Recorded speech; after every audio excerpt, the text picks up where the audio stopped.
This week, Joe Biden made his first visit to the Middle East as President of the United States. The trip follows talk that the US is seeking to form a regional security alliance similar to NATO, which would include Israel, the Gulf and Arab states.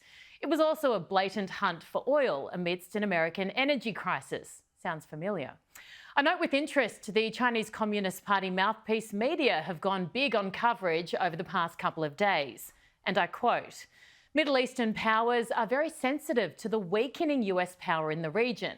They've seen what Ukraine has experienced in the confrontation between NATO and Russia. So it would be very difficult for the US to use them to confront Iran and Russia in the regions."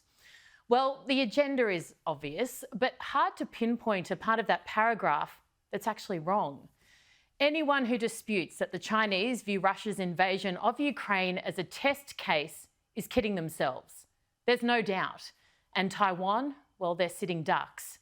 Yes, they might be inspired by the incredible Ukrainian resistance, but how much longer can they hold on?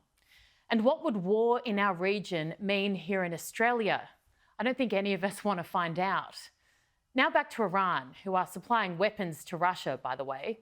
Whilst in Israel, Biden said he'd be prepared to use force to stop the Iranians from obtaining nuclear weapons. We made it absolutely clear. We will not, let me say it again, we will not allow Iran to acquire a nuclear weapon. I mean, anything else we have to be worried about?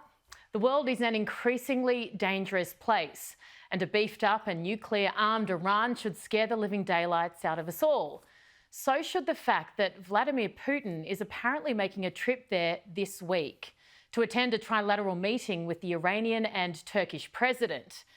According to the Global Times, it's to counter Biden's latest actions. The strength of the states in the world order is crucial to our survival. And under the Biden administration, it's weakening significantly.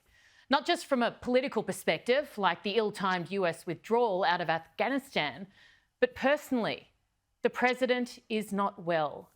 And that's genuinely very sad. Watch as he twice tries to shake the hand of someone who isn't there. תודה לנשיא המדינה ולנשיא ארצות הברית. Thank you, President Herzog.